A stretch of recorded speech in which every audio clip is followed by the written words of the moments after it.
Did the CIA play a secret role in shaping the political landscape of Ukraine and even America? Mike Benz dropped some bombshells on Joe Rogan's podcast, exposing a $5 billion campaign of media manipulation, regime change, and disinformation that started overseas and later turned inward on the American public. If these claims are true, it's a chilling reminder of how far our government may go to influence and control.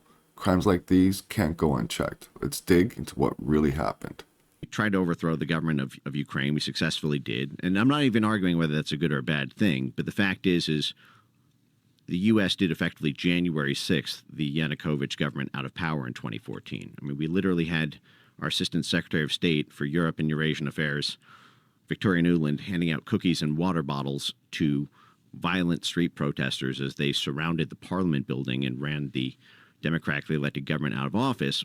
But then what happened is the eastern side of the state completely broke away. So we don't respect this new U.S.-installed government. Crimea voted in a referendum to join the Russian Federation.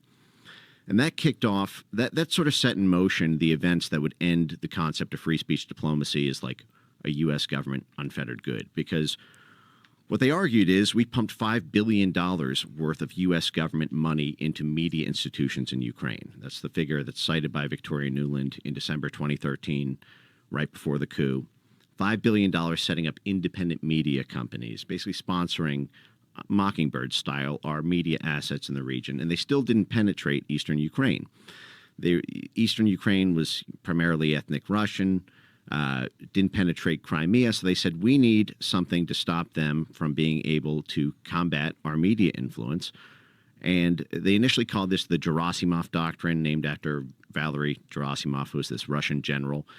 They took a quote from him saying, "The new nature of war is no longer about military to military conflict. All we need to do is take over the media in these NATO countries, and that's primarily social media, get one of our pawns elected as the president, and that president will control the military. So it's much cheaper and more efficient to win a military war by simply winning civilian elections." So that was called the Gerasimov Doctrine. That's what set up the early censorship infrastructure in 2014. 3 years later, the guy who coined that, Mark Galeotti, would write a sort of mea culpa saying, oops, I'm sorry, Gerasimov was actually citing what the U.S. does. But by that point, they'd already renamed it hybrid warfare. NATO formally declared its tanks to tweets doctrine, saying that the new role of NATO is no longer just about tanks, it's about controlling tweets. And then Brexit happened in June 2016. In July 2016, the very next month in Warsaw, NATO added hybrid warfare to its formal charter, basically authorizing the military, the diplomatic sphere, and the intelligence world to take control over social media. And then 5 months later, Trump won the election, being called a Russian asset. So all that infrastructure was redirected home to the U.S. Jesus. Whew.